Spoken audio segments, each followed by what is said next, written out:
하나님의 말씀은 열왕기하 5장입니다. 5장 전장을 설교를 하는데요, 우리가 읽기는 1절부터 3절까지 먼저 읽도록 하겠습니다. 아람 왕의 군대장관 나아만은 그의 주인 앞에서 크고 존귀한 자니 이는 여호와께서 전에 그에게 아람을 구원하게 하셨습니다. 그는 큰 용사이나 나병 환자더라. 전에 아람 사람이 떼를 지어 나가서 이스라엘 땅에서 어린 소녀 하나를 사로잡음에 그가 나아만의 아내에게 수종들더니 그 여주인에게 이르되 우리 주인이 사마리아에 계신 선지자 앞에 계셨으면 좋겠나이다. 그가 나병을 고치리이다 하는지라. 아멘. 오늘은 나아만이라는 사람을 우리가 좀 보려고 합니다. 특별히 우리 예수님께서는 누가복음 4장에서 이 나아만에 대한 이야기를 하고 계십니다. 열왕기에 있는 이 사건을 우리 예수님은 이렇게 표현을 하십니다. 누가복음 4장 27절에 보면 또 선지자 엘리사 때에 이스라엘에 많은 나병 환자가 있었을 때 그중 한 사람도 깨끗함을 얻지 못하고 오직 수리아 사람 나아만 뿐이니라 라고 주님이 얘기하십니다. 왜 하나님께서는 이스라엘 백성 문둥병자를 고치지 않았고 이방인 나아만을 고치셨을까? 너희는 한번 생각해보라 라고 예수님이 던지신 질문입니다. 무슨 말씀입니까? 예수님께서는 복음에 대한 이야기를 하고 있는 것입니다. 이 복음이 왜 유대인들에게는 역사하지 않고 왜 이방인들에게 복음이 역사하는 것일까? 라는 질문을 던지시는 장면입니다. 그러면서 우리 예수님께서는 그들에게 묻는 거예요. 너희는 이 복음 앞에서 무엇을 하고 있느냐? 라는 질문을 던지시고 계신, 그런 질문을 던지고 싶으신 것이었어요. 그래서 저도 여러분들에게 이런 질문을 하면서 오늘 설교 제목을 말씀드리고 싶어요. 설교 제목이 여러분들은 뭐 하는 사람입니까? 라는 거죠. 특별히 우리는 복음 앞에서 무엇을 하는 사람이냐. 우리가 아까 요즘 뭐 하고 지내세요? 라고 우리가 인사를 드렸는데요, 바로 그 질문이에요. 요즘 여러분들은 뭐 하고 있는 분들입니까? 뭐 하고 계십니까? 오늘 우리는 열왕기하 5장을 통해서 우리는 어떤 사람이 되어야 되느냐, 뭐 하고 있어야 하느냐를 우리는 생각해 보기를 원합니다. 첫째로 어떤 사람이냐, 복음을 전하는 자입니까? 라는 거죠. 요즘 우리는 복음을 전하며 살고 있습니까? 라는 질문을 여러분에게 던지고 싶어요. 우리는 복음을 전하는 사람입니까? 오늘 보면 2절에 보면 어린 소녀 하나를 사로잡았다라고 이 소녀를 어리다라고 표현을 합니다. 또 이 사람은 어린데 종이에요. 아무 힘없는 종입니다. 그리고 고향에서 포로로 잡혀온 나그네입니다. 그런데 이 한 사람이 이 나라에 아주 큰 역사를 일으킵니다. 아주 큰 역사를 일으켜요. 나아만 장군이 문둥병에 걸렸는데 우리 선지자에게 가서 보이면 나을 텐데요 라는 이 말 한마디, 이 좋은 소식, 이 복음 한마디가 이 나아만 장군을 뒤바꿔 놓습니다. 근데 역사적으로 보면 나아만 장군만 뒤바꾸는 게 아니에요. 나아만 장군이 이제 하나님을 믿고 이 땅에 다시 돌아옵니다. 그리고 이 땅에 복음의 뿌리를, 씨앗을 뿌리는 사람이 되는 거예요. 그래서 나중에 200년 후에 요나가 바로 이 나아만 장군의 이 성읍에 가서 회개하라고 그랬을 때 그들이 하나님을 알고 있었던 이유가 뭐냐? 바로 이 나아만 장군을 통해서 하나님을 알고 있었기 때문에 회개 운동이 일어날 수 있었던 거예요. 다시 말해서 이 소녀의 한마디, 정말 어떤 면에 있어서는 그렇게 큰 의미가 있을까라는 이 한마디, 이 좋은 소식, 하나님이 해주실 것 해주십니다, 하나님 고쳐주십니다라는 이 한마디가 나중에 200년 뒤에는 온 도시를 살릴 수 있는 그 역사의 도구가 되는, 바로 이 한 사람의 이 한마디가 지금은 숲을 이루고 있는 거기에서 한 겨자씨 때문에 숲을 이루는 것처럼, 한 숟가락이 누룩이지만 엄청난 양으로 커진 것처럼, 마치 온 세계를 불태우는 성령의 불쏘시개가 바로 이 여인의, 이 아이의, 소녀의 한마디였다라는 거죠. 그것이 우리가 전하는 복음이기도 합니다. 우리가 세상에 나가서 예수를 믿으면 삽니다. 예수님은 하실 것입니다. 예수님은 고쳐주실 것입니다 라는 그 말 한마디가, 우리 입에서 나온 그 말 한마디가 얼마나 큰 역사를 이루는지를 우리는 기대할 필요가 있고, 우리는 그 복음을 전하는 삶을 살고 있어야 한다라는 것이죠. 이 아이 한마디, 그것이 5장 3절이죠. 그 주모에게 이르되 우리 주인이 사마리아에 계신 선지자 앞에 계셨으면 좋겠나이다. 그가 그 나병을 고치시리이다 라는 이 고백. 만약에 이 아이가 귀찮아서 입을 다물었더라면 이 역사는 있을 수가 없는 거죠. 그렇죠? 아주 작은 말 한마디, 그것이 한 사람의 운명을, 역사를 바꿔놓는, 그리고 우리의 한마디도 마찬가지예요. 우리 한마디가 지옥에 갈 그 영혼을 천국으로 바꿔놓는 그 역사를, 우리의 그 말 한마디가 내가 전도한 그 한 사람을 통해서 하나님의 나라가 세워지는 그 역사가 이루어지는 그 한마디, 우리는 전해야 합니다 라는 거예요. 오늘 말씀이 열왕기하 5장인데요 2장 뒤에 7장에 가면 이런 이야기가 또 있죠. 적이 이스라엘을 포위합니다. 아람 군대가 나오면 죽어요. 그래서 성 안에 갇힌 채로 굶어 죽기 시작을 합니다. 나오면 죽고 안에서는 굶어 죽고. 근데 문둥병자 2명은 안에 있으면 더 먹을 게 없는 거예요. 왜냐하면 문둥병자에게 누가 먹을 걸 주겠어요? 안 그래도 먹을 게. 그래서 이들이 결심을 합니다. 여기서 죽나 나가서 죽나 이래저래 죽는데 우리는 적군에 가서, 적지에 가서 우리가 한번 관용을 구해보자, 살려달라고 해보자. 그러면서 이들이 몰래 성에서 빠져나옵니다.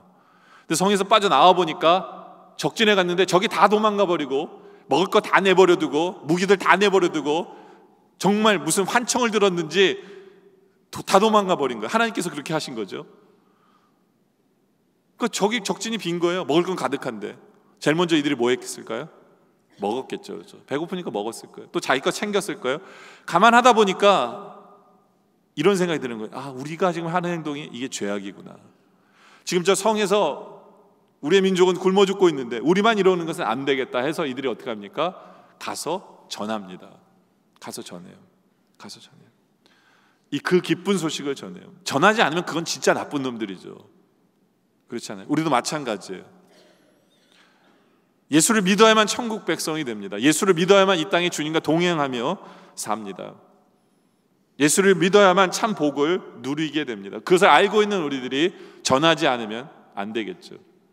그것은 우리의 사명이고 지금 우리가 그 일을 하고 있어야 한다라는 것입니다. 그런데 이 어린아이의 전도하는 모습은, 복음을 전하는 이 모습은 우리가 배워야 될 부분들이 여러 가지가 있어요. 그 중에 하나가 뭐냐면 그냥 전한 게 아니에요. 첫째로 확실한 믿음 가운데 전한 거예요. 확실한 믿음 가운데. 여러분들 우리가 지금 살고 있는 이 시대는 불확실성의 시대예요. 그럼 그럴수록 더욱 확신에 찬 사람의 말이 먹혀 들어갑니다.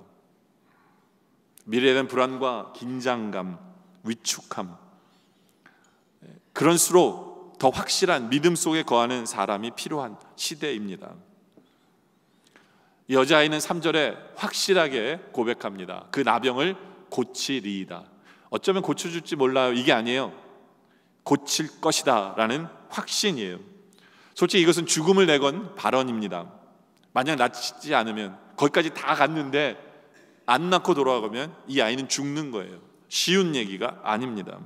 그런데도 이 아이는 분명하게 말합니다. 하나님은 고쳐주십니다. 이 아이의 나라 이스라엘은 온 나라 사람들이 하나님의 나라 땅에 살고 있으면서도 하나님을 믿지 않던 시대였어요. 왕마저도 제대로 신앙이 없었던 시대예요. 그러나 이 여종은, 이 여자아이는 종으로 끌려왔음에도 불구하고 흔들리지 않는 것이 있어요. 그것은 하나님의 능력에 대한 확신이에요. 하나님의 사랑에 대한 확신. 우리도 마찬가지예요. 우리가 이 땅에 살아가면서 무엇보다 우리에게 필요한 것은 흔들리지 않는 구원의 확신과 하나님의 능력과 사랑에 대한 확신이 필요합니다. 그리고 그 확신 가운데 전해야 한다라는 거예요. 우리는 부족할지라도.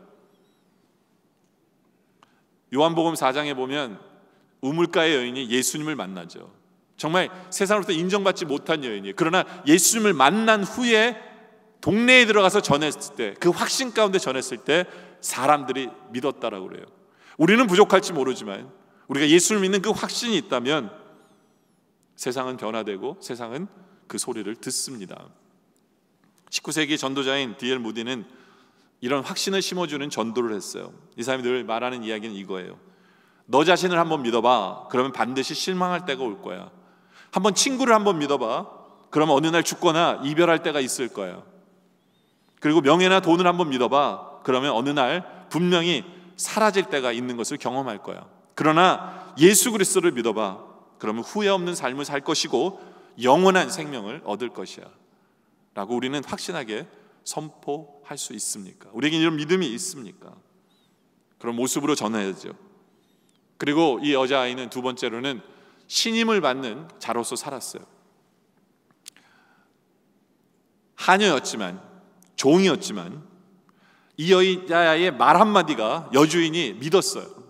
왜냐하면 그 여자의 삶 자체가 신뢰를 갖고 있었기 때문에, 신뢰성을 가지고 있었기 때문에 그래요.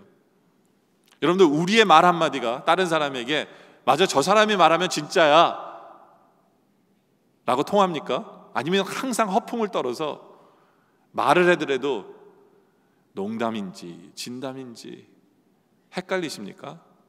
여러분의 말은 어떠합니까? 이 크레딧, 전도를 하는, 복음을 전하는 자에게 있어서는 무엇보다도 중요한 신뢰성, 이것이 중요하다라는 것이죠. 세 번째로는 희망을 주는, 심어주는 자였습니다. 그 옛날에 그 문둥병은 불치병이에요. 그 병을 앓고 있는 사람은 희망이 없어요. 이 나만은 모든 것을 갖고 있었지만 희망이 없는 사람이었습니다. 희망이 없는 그 사람에게 희망을 던진 거예요. 희망을. 근데 우리 믿는 성도의 희망을 던지는 것은 이루어질 수밖에 없는 거죠. 그 확신 가운데 소망과 희망을 줄 수 있는 그 삶. 여러분들, 이것이 복음이에요. 복음은 희망이고 소망이고 결국엔 이루어지는 것입니다. 그렇죠? 절망과 희망의 차이는 생각의 차이일 뿐이에요. 절망은 앞으로 다가올 일을 미리부터 아파하는 것이 절망이에요. 그러나 희망은 모든 어려움을 극복하고 이길 수 있는 가능성을 다시 찾는 힘이에요. 우리는 어느 속에 살고 있습니까? 우리 하나님 늘 우리에게 희망을 말씀해 주세요. 사도 바울 같은 경우에도 이제 이게 끝인가 했더니 하나님이 너 아니야, 너 아직 남았어. 너 로마로 가서 복음 전할 거야. 그것도 아니야 라고 얘기하시는 분이 우리 하나님이세요. 우리 예수님도 마찬가지예요. 우리 예수님 언제나 우리에게 말씀하시기를 희망적인 소망의 말씀을 하세요. 우리 예수님이 요한복음 14장 12절에 이렇게 말씀하십니다. 내가 진실로 진실로 너에게로니 나를 믿는 자는 내가 하는 일을 그도 할 것이요, 그것뿐만 아니라 그 또한 그보다 큰 일도, 우리가 예수님보다 더 큰 일을 할 것이라고 약속하세요. 어떻게 우리가 그 일을 할 수 있어요? 13절에 보면 너희가 내 이름으로 무엇을 구하든지 내가 행하리니, 기도가 있기 때문에. 이는 아버지로 하여금 또 아들로 말미암아 영광을 받으시게 하려 함이라. 그럴 때 우리가 할 일은 뭐예요? 내 이름으로 무엇이든지 내가 구하면 내가 행하리라. 기도하세요. 우리에게는 능력이 있어요. 기도하세요. 우리에게는 이런 소망이 있고, 그리고 그 능력 때문에 우리는 다른 사람들에게 희망을 주고 소망을 주는 삶을 사는 것, 이것이 우리의 모습이에요. 이것이 복음을 전하는 자의 모습이어야 한다. 지금 바로 우리가 그것으로, 그 모습으로, 이 모습으로 하고 있어야 한다라는 것이죠. 그렇죠? 두 번째로는 우리는 뭐 하는 사람입니까? 뭐 하고 있어야 합니까? 복음 앞에서 어때야 합니까? 복음 앞에서 우리는 제대로 그 복음을 받아들이기 위해서 제대로 행동하는 성도여야 합니다.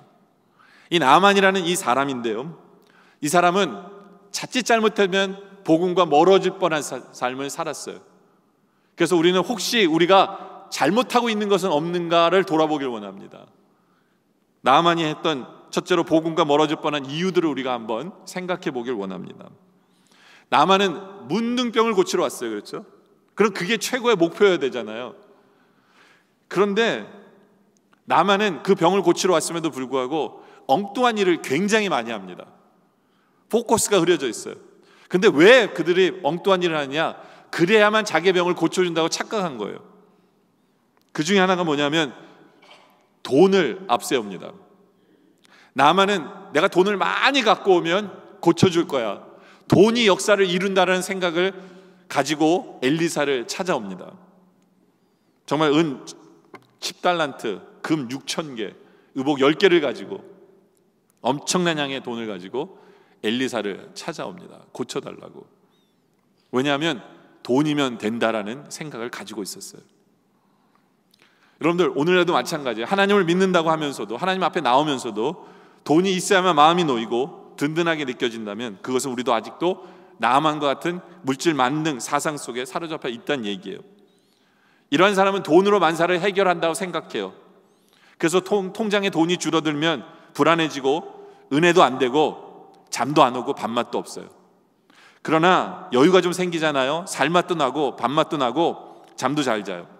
그런 사람이 바로 나아만과 같은 사람입니다. 돈이 있어야만 된다라는 거예요.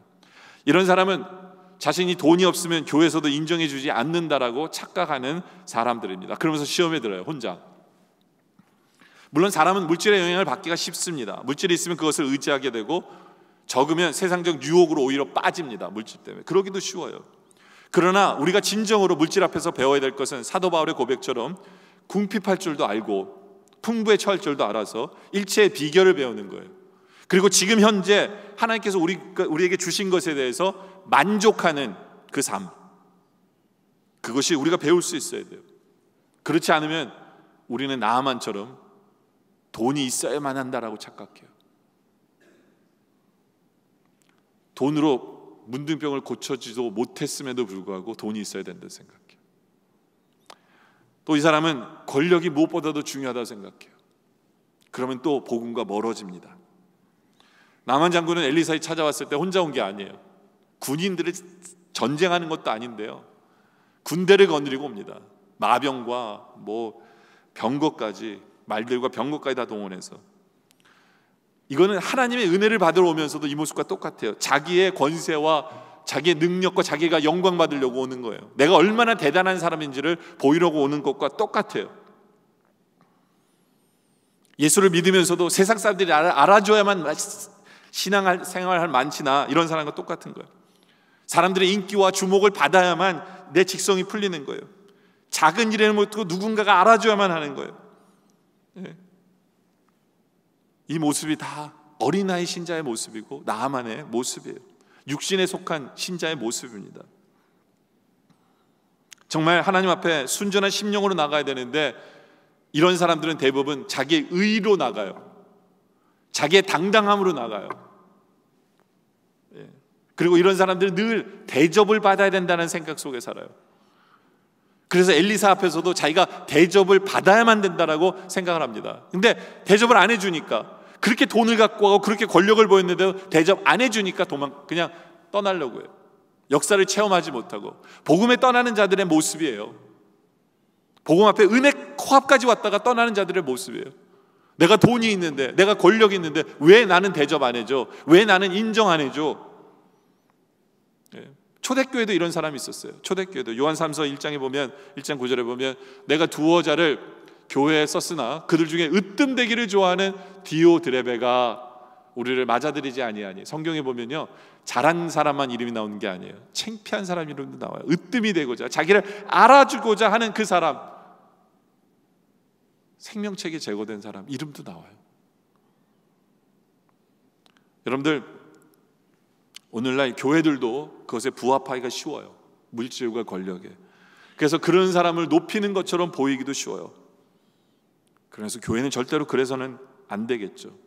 참된 교회라면 하나님 앞에 순종하고 하나님 앞에 헌신하고 하나님 뜻대로 따르려고 하는 그런 사람을 존경하고 그런 사람을 인정해 주는 것, 그런 교회, 그것이 하나님이 원하는 거죠. 높다고 돈 많다고 대접해 주는, 그게 교회는 아니다라는 거예요. 나아만은 세상적으로 생각해서 대접받을 줄 알았어요. 근데 문전박대당합니다. 나아보지도 않아요. 그때 나만은 이렇게 생각했어야 돼요. 내가 왜 이곳에 와 있는가를 생각해 봐야 돼요. 돈 자랑하려고 와 있는지, 자기 권력 자랑하려고 왔는지, 대접받기 위해서 나왔는지 아니잖아요. 왜 나온 거예요? 문둥병을 치료받기 위해서 나온 것을 잊지 말아야 돼요. 교인들도 마찬가지예요. 성도들도 마찬가지예요. 우리도 마찬가지예요. 왜 우리가 주의 몸된 교회에 나온 거예요?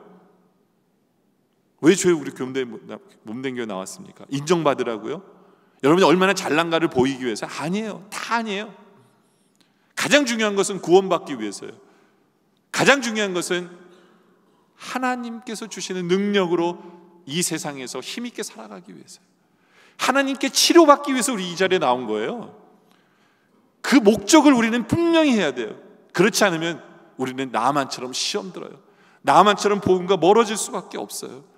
은혜 받으러 왔다가 은혜 받지도 못하고 돌아갈 수밖에 없어요.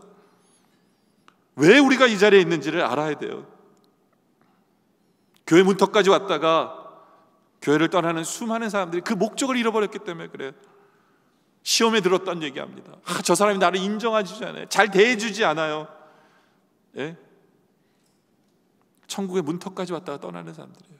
나중에 주님 만났을 때 변명할 여지가 없어요. 그런데 천국 가가지고 주님, 그 사람이 나를 시험 들게 해서 나 예수 안 믿었어요 라고 이게 변명이 먹힐까요? 아니요. 정말 죄송하게도 변명이 안 먹혀요. 다른 사람 이유 대면서 내가 그 사람 때문에 예수를 똑바로 믿지 못했습니다, 변명이 안 돼요. 여러분들, 나만이 엘리사를 고쳐다가 찾아왔는데 코빼기도 안 보이죠. 그리고 가서 씻으라고 그래요. 인정을 안 해주니까 시험 들었어요. 그래서 나만이 가버렸어요. 나중에 나만이 그래서 주님을 몰랐어요. 그리고 지옥 가가지고 그 엘리사라는 선지자가 나를 이렇게 만들었다고. 그럼 주님 뭐라고 그러실까요? 충분히 이해가 된다 그러실까요? 그렇지만 넌 지옥 가 그럴까요? 변명이 안 돼요. 누구 때문이라는 게 변명이 안 돼요. 엘리사는 한 일은 뭐냐면 하나님 말씀을 그냥 선포한 거예요. 이제는 그에게 초이스가 있어요. 하든지 말든지. 그렇죠? 이 하나님의 말씀은요, 하나님의 말씀은 선포되면 그만이에요. 여러분에게 네가 옳은지 틀리는지 네가 판단해서 살아, 이게 아니에요. 성경은 어떤 오피니언을 담은 책이 아니에요. 성경은 진리예요. 선포되면 하면 복이고 안 하면 저주예요. 성경은 공부해야 돼요, 물론. 그리고 해석할 수도 있어요.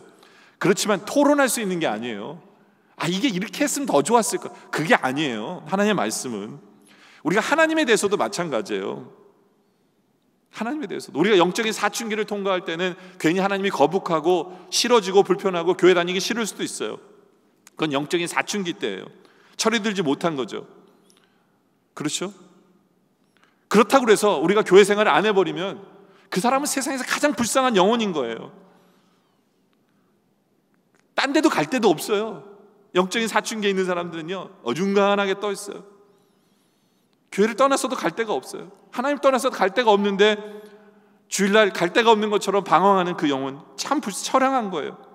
그러나 반대로 내가 섬길 교회가 있고 내가 아는 교인들이 있고 말씀을 들은 목사가 있고 집에 온 것처럼 정말 이 집이 내 집이구나, 내 영혼의 집이구나라고 생각하면서 올 수 있는 가장 복된 그리스도인이에요. 그렇지 않아요? 갈 곳이 없어요. 예배 드릴 곳이 없어요. 근데 나를 오라는 곳도 없어요. 그렇죠. 늘 짜증 부리고 인정만 받고 싶은데 누가 오라고 그럽니까? 영적으로 처량한 거예요. 우리 영혼이 속할 집이 있어야 돼요. 안식처가 있어야 돼요. 예? 우리 안식처 속에서 신앙의 뿌리를 내리고 작은 일에부터 봉사하고 충성하고 섬기며, 그리고 그것을 감사하며 매주 주시는 말씀에 꼴을 먹으며 잘할 수 있는 것, 이게 축복이에요. 이게 축복이에요. 그러기 위해서는요, 인정받기 위해서 오는 게 아니에요. 돈 자랑하려고, 나를 알아주려고 그렇게 섬겨서는 복음에 가까워질 수가 없어요. 그리고 꼭 이런 사람은 돈 자랑하고 권력 자랑하고 자기를 인정해달라고 그러고 대접받으려고 하는 사람은 또 다른 하는 일이 뭐냐면 꼭 지 계획대로 돼야 돼요. 모든 일이 지가 생각하는 대로 돼야 된다고 생각해요. 그게 나아만이에요. 11절에 나아만이 노하여 물러가며 이르되 내 생각에는 그가 내게로 와서 그의 하나님 여호와 이름을 부르면서 그의 손을 내 부위에 흔들며 나 몸을 고칠 거 아니라, 요즘 말로 하면 안수라도 해줘야지. 이게 지 생각인 거예요. 자기 생각. 내 생각에는 안수라도 했어야 되는 거 아니야? 이건 자기 생각이죠. 하나님 생각은 그렇지가 않아요. 자기 생각대로 신앙생활을 하려면 결국엔 시험 들어요. 왜냐하면 하나님의 방법은, 하나님의 지혜는 상상할 수가 없기 때문에 우리는 이해할 수도 없어요. 그런 사람은 불평할 수밖에 없는 거예요. 여러분들, 우리는 늘 돌아봐야 돼요. 내 생각대로 이루지 않을지라도, 그리 아니하실지라도의 신앙을 내가 가지고 있는지를 돌아봐야 되는 거예요. 그럴 때 어떤 상황에도 시험 들지 않아요. 또요, 돈 밝히고 권력 밝히고 대접받기를 원하고요, 지 생각대로 하는 사람은 그 다음에 또 이런 일을 꼭 해요. 쉽게 실망하거나 성질을 부려요. 성질을 부려요. 여기서도 11절 시작이 그거잖아요. 나아만이 노하여 화내고 있는 거예요.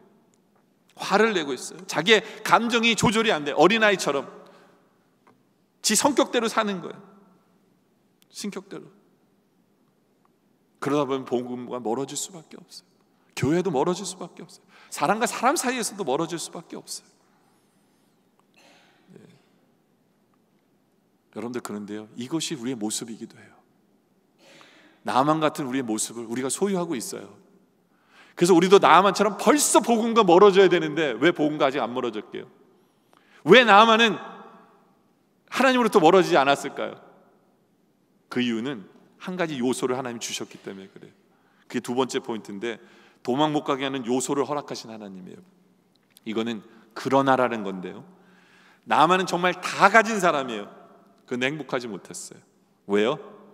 그러나 뭔가를 가지고 있기 때문에 그래요. 그것이 1절의 말씀이죠. 아람 왕의 군대 장관 나아만은요, 그의 주인 앞에서 크고 존귀한 자였어요. 또 이는 여호와께서 전에 그에게 아람을 구원하게 하셨기 때문에 영웅이에요. 영웅이에요. 그런데 그는 큰 용사, 이 나, 여기 보면 나라는 건 그러나거든요. 그는 앞에 다 가졌어요.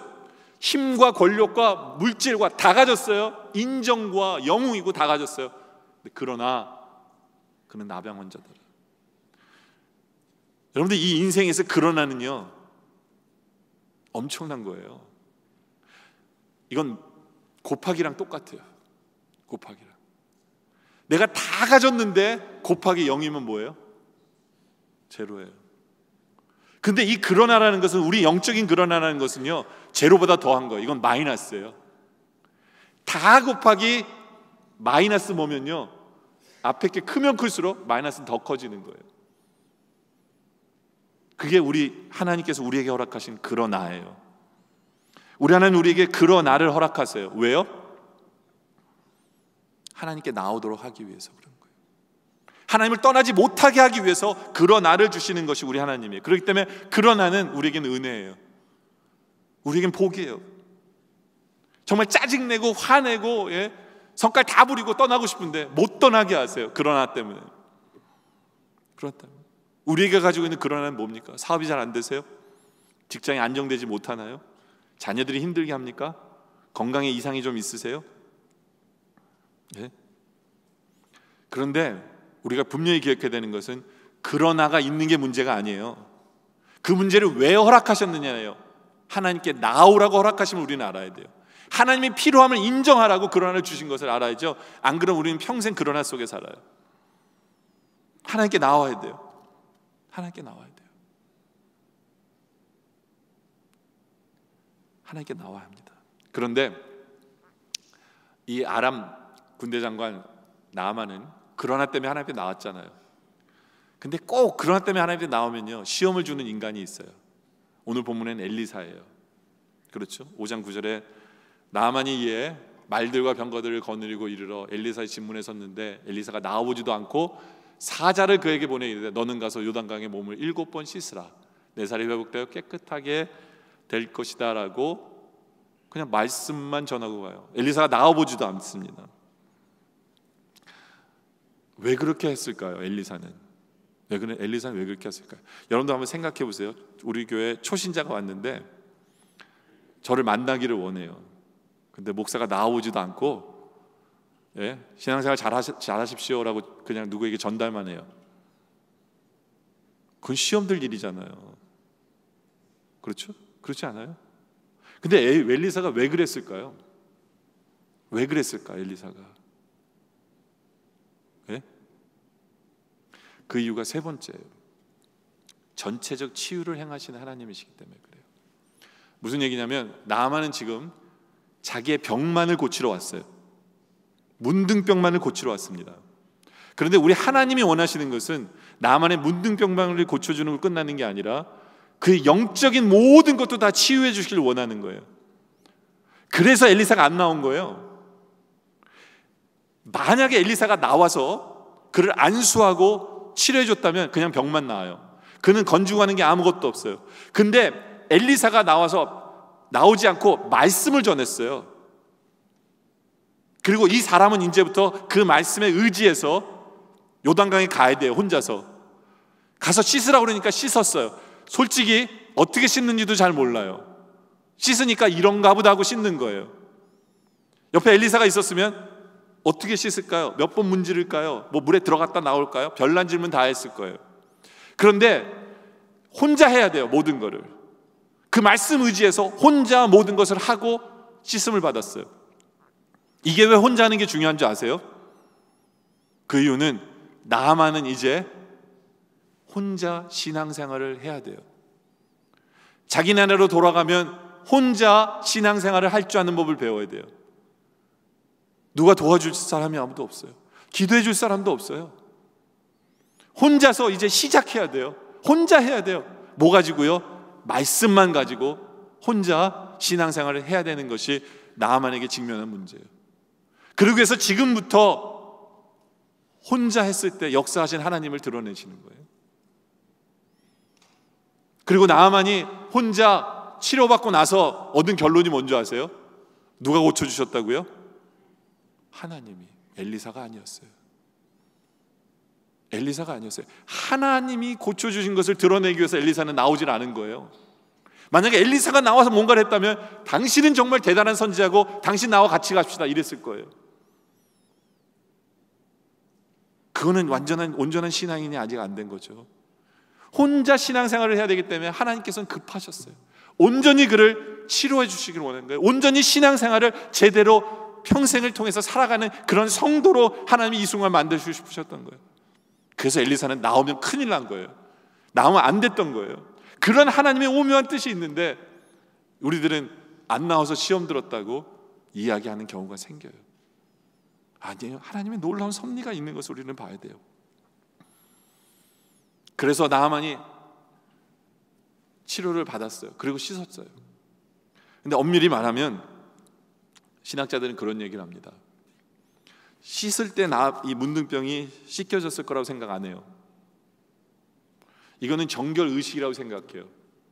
그러니까 무슨 얘기냐면 나아만이 그 말씀에 의지해서 순종하고 요단강에 들어가는 순간 그 문둥병은 이미 깨끗하게 됐어요. 그리고 레위기 14장에 보면 깨끗함을 받은 그 사람이 하는 행동이 뭐냐면 이제 씻는 거거든요. 정결의식이거든요. 마치 세례를 받는 거예요. 이미 예수를 믿었지만 그것이 구원을 이루어졌지만 세례 의식을 행하는 것 같은 그 의식을 행한 것이 바로 요단강에서 씻습니다라고 생각을 해요. 그러니까 이미 말씀에 순종함으로 말미암아 하나님의 능력이 나타나는 것을 체험하는 거죠. 그리고는 하나님 말씀대로 행하는 거예요.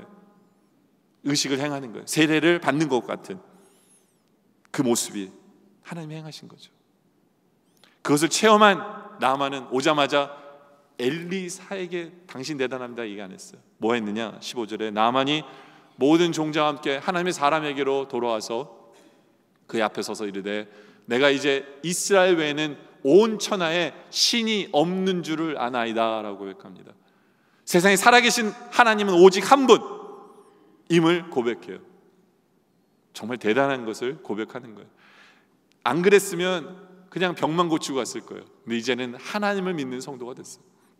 근데 아직도 약간은 부족함이 있어요. 왜냐하면 누구의 하나님이라고 그랬기 때문에 이스라엘 하나님이라고 했어요. 아직 자신의 하나님이 아니에요.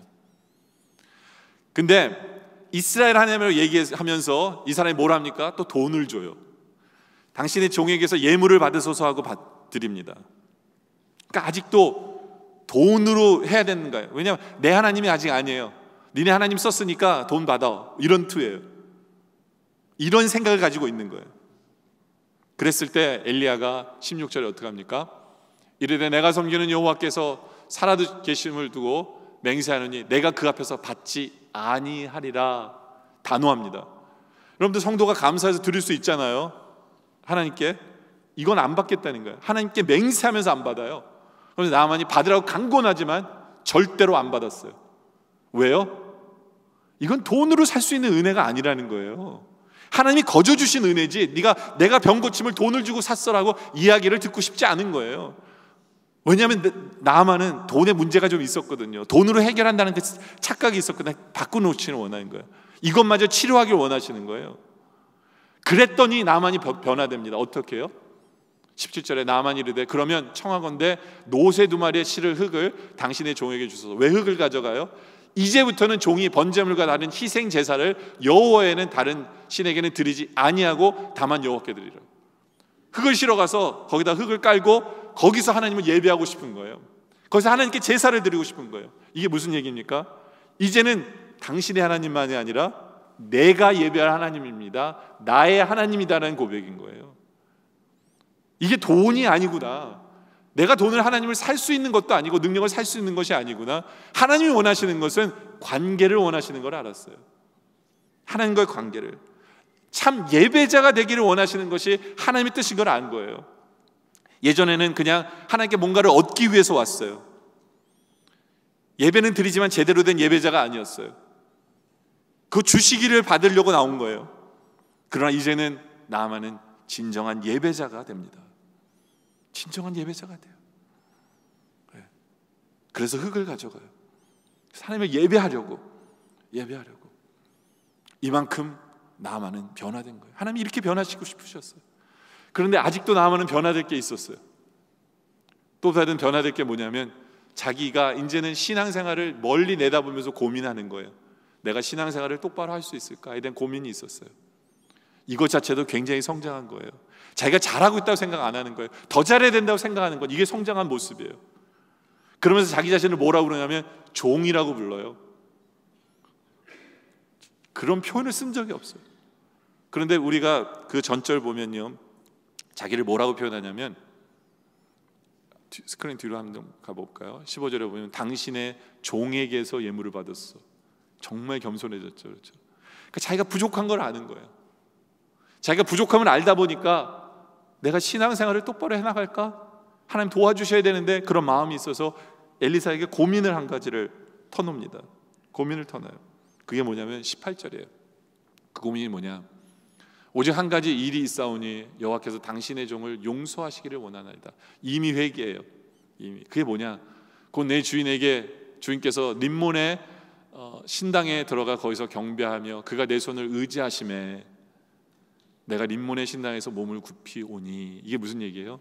왕은 우상을 섬기잖아요. 근데 이 왕이 늙었어요. 늙다 보니까 왕을 보필해서 왕이 이렇게 절을 할 때 왕을 이렇게 같이 낮춰주는 일을 해주는 사람이 있어야 되는데 그게 자기가 일이에요. 왕이 그만큼 신임을 받기 때문에 왕이 자기 몸을 맡기는 거예요. 그러니까 자기는 그 신을 인정하지 않아요. 섬기는 것도 아니에요. 근데 왕이 굽힐 때 자기도 어떻게 해야 돼요?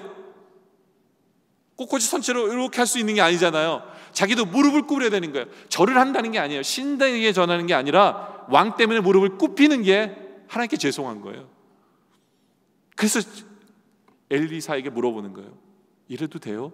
저 어떡하죠? 이제부터 죽을까요? 하나님 뜻이 뭡니까? 이거 물어보는 거예요. 그래서 엘리사가 뭐라고 대답합니까? 19절에 엘리사가 이르되 너는 평안히 가라. 이게 뭐예요? 하나님이 이해하실 거야 라는 거예요. 하나님이 이해하실 거예요. 그것이 우리 하나님이세요. 여러분들, 우리도 고민해야 돼요. 교만해서는 안 돼요. 내가 잘할 수 있을 거라 착각해서 안 돼요. 하나님께 물어봐야 돼요. 하나님을 의지해야 돼요. 하나님, 저 부족합니다. 종입니다. 하나님 어떻게 할까요? 저 회개합니다. 하나님 도와주세요. 이게 필요해요. 제사를 드리는 집안에 가서 예수를 믿게 된 며느리 어떻게 해야 될까요? 제사 음식을 만들어도 될까요? 네? 물론 절은 시키진 않아요. 며느리니까. 신앙인은 절은 하지 않아요. 그렇지만 우리가 그 자리에 있을 때 열심히 음식 만들어야죠. 가족들 먹는 거니까. 그렇잖아요. 뭐 떠도는 귀신이 와서 먹지 않는 거 우리는 알아요. 가족들을 위해서 열심히 봉사하고 더 열심히 해야죠. 하나님 괜찮아요? 하나님 괜찮다 그러세요. 수고했다 그러세요. 직장생활을 하면서 나는 술을 마시지 않지만 그 자리에 앉아있을 때가 있어요. 우리는 물어봐야 돼요. 하나님 괜찮아요? 하나님 도와주세요. 하나님 어떡할까요? 우리 하나님이 그래 내가 이해해. 하나님 그러세요. 우리가 이 세상에서 죄 많은 세상 속에서 신앙생활 한다는 건요, 주님 저 잘났어요, 저 다 잘할 수 있어요, 그거 아니에요. 고민하는 것이 진짜 성숙한 교인이에요. 성도예요. 하나님 어떻게 할까? 하나님 도와주세요. 하나님 저 연약합니다. 하나님 살려주세요. 하나님이 이해해 주시는 거 맞죠? 이 모습을 하나님 원하시는 거예요. 나만은 그렇게까지 변화된 거예요. 그 전까지는 내가 다 할 수 있어, 내 돈과 내 권력이면 다 할 수 있어. 근데 그렇지 않았어요. 나만의 이 변화된 모습이 이제는 그가 지속적으로 하나님의 백성으로 살아가게 하는 힘이 되는 거예요. 하나님이 그래서 엘리사를 못 나가게 하신 거예요. 그렇죠? 여러분들, 우리는 요즘에 뭐 하고 있습니까? 복음 앞에서 제대로 변화되고 있습니까? 아니면 성깔 부리면서 내 뜻대로 살면서 복음과 멀어지고 있습니까? 돌아보시길 바랍니다. 세 번째로는 뭐 하고 있는 인간들이 있냐면 복음에 전혀 도움되지 않는 인간들이 또 있어요. 오늘 말씀에는 대표적인 사람이 두 사람인데, 하나는 왕이에요. 이스라엘 왕. 나만이 군대를 이끌고 왔더니요, 7절에 이스라엘 왕이 그 글을 읽고 자기 옷을 찢으며 이르되 내가 사람을 주고 살리는 하나님이냐? 그 어찌하여 사람을 내게로 보내 그의 나병을 고치라 하느냐? 너는 깊이 생각하고 저 왕이 틈을 타서 나와 더불어 시비하려 함인 줄 아느라. 진짜 병 고치러 왔는데 믿음이 없는 이 사람은 전쟁하러 온 줄 아는 거예요. 호들갑을 떠는 거예요. 하나님의 땅에 사는 사람이, 하나님의 왕이, 하나님이 왕을 삼은 그 사람이 그래 우리 하나님 고쳐주실 수 있어 이래야 되잖아요. 담대해야 돼요. 우리 믿는 사람들은 호들갑 떨고 걱정하고 근심하고 오해하고 믿음에 도움 하나도 안 됩니다. 오히려 믿음에 반대되는 사람이에요. 나아만이 왜 자기가 더 군대를 이끌고 더 엘리사를 찾아가요? 왕한테 그러고 갔더니 왕이 완전히 수그럴 대로 수그르잖아요. 하나님의 권위는 하나도 내세우지 않으니까 자기 힘으로 될 줄 아는 거예요. 복음과 멀어지게 만드는 거예요. 이게 왕의 모습이에요. 그럴 때 엘리사가 뭐라고 그럽니까? 8절에 하나님의 사람 엘리사가 이스라엘 왕이 자기 옷을 찢었다함을 듣고 왕에게 보내 이르되 왕이 어찌하여 옷을 찢었나이까? 그 사람을 내게로 오게 하소서. 그가 이스라엘 중에 선지자가 있는 줄 알리라. 그렇죠? 우리 성도는요, 이런 담대함이 필요해요. 하나님이 하실 수 있어요. 그렇죠? 하나님이 살아계심을 우리는 나타내리라. 이런 담대한 고백이 필요합니다. 이런 믿음의 확신이 필요해요. 그리고 또 복음에 전혀 도움 안 되는 사람이 또 누구였느냐? 게하시라는 사람이에요. 엘리사의 종, 사원, 사관. 이 사람은 돈의 눈이 멀었어요. 하나님의 종을 쫓아다니면서 하나님을 믿는다고 하면서도 돈의 눈이 먼 사람이에요. 이 사람은. 그래서 엘리사가 돈을 안 받았을 때 불만이었어요. 왜 저걸 안 받아? 그리고 어리석게 보는 거예요. 저 사람 이상한 사람 아니야? 왜 안 받아? 주는데 받아야지. 근데 하나님의 심오한 뜻을 모르니까. 그래서 결국은 어떻게 합니까? 가는데 쫓아가요. 뭐라도 얻어먹으려고. 가가지고 뭐라고 합니까? 네?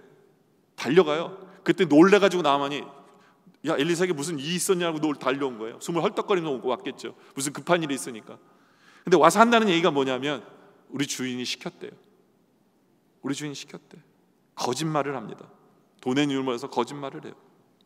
그래서 22절을 보니까 저가 가로되 우리 주인은 평안하나이다. 근데 우리 주인께서 나를 보내시며 말씀하시기를 지금 선지자의 제자 중에 두 청년이 에브라임 산지에서 내게로 왔으니 청하건대 당신은 그들에게 은 한 달란트와 옷 두 벌을 주라 하소서. 자기가 받으면 뒤로 챙기는 것 같으니까 남을 부른 거예요.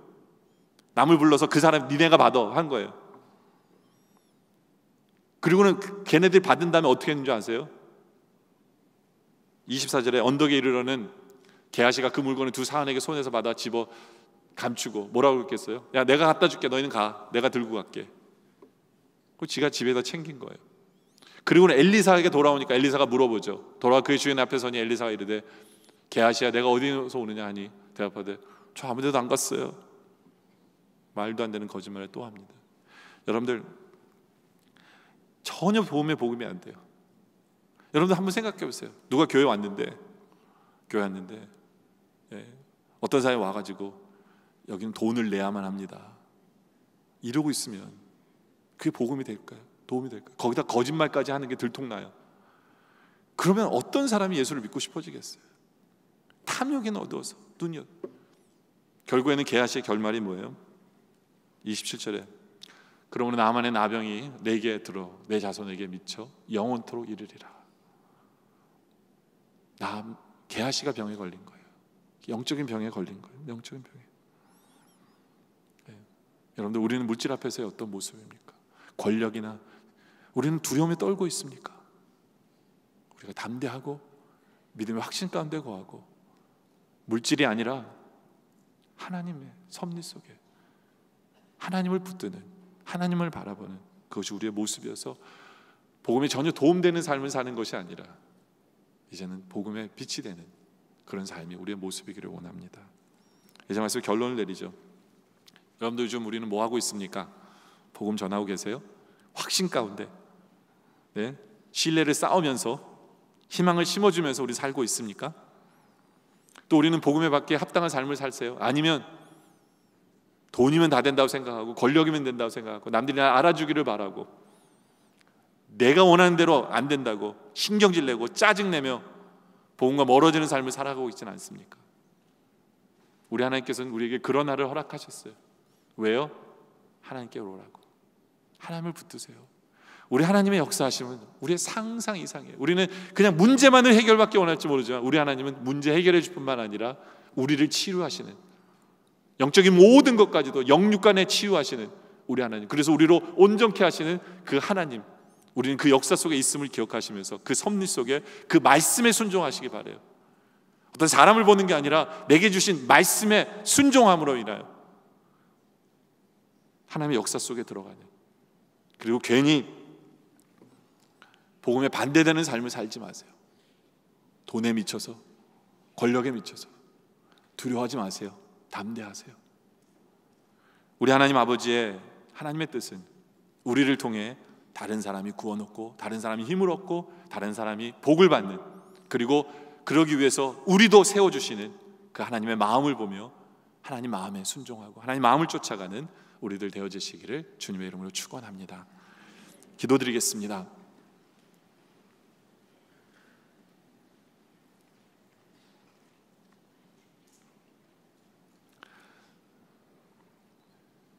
아버지 하나님, 사랑의 하나님 아버지, 우리의 삶을 돌아봅니다. 우리는 지금 무엇하고 있습니까? 하나님 앞에 솔직하게 원합니다. 회개할 것은 회개하고 이제 복음을 전하는 자의 삶을 살기를 원합니다. 그러기 위해서 이 세상 속에서 신뢰를 쌓는 우리의 모습 되게 하시고 확실한 믿음 가운데 소망을 주는 그러한 우리의 모습 되게 하여 주시옵소서. 아직도 돈을 의지하고 권력을 의지하고 나를 알아주기를 바라며 대접받기를 소원하고 내 성격대로 내 성질대로 내 마음대로 이루어가는 그러한 모습은 이제 죽여주시고, 그런 나를 주심을 하나님과 더 가까이 오라고 하신 그 말씀에 순종해 주님께 더 가까이 가고, 주님께서 우리에게 주신 그 말씀에 순종함으로 말미암아 그런 나를 치유받을 뿐만 아니라 이제는 우리의 삶이, 우리의 영이 온전히 되어지는 모습으로 변화되게 하여 주시옵소서.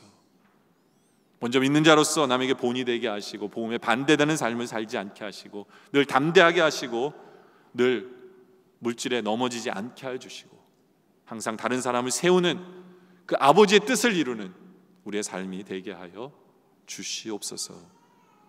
오늘 말씀에 감사드리며 예수님의 이름으로 기도드립니다. 아멘.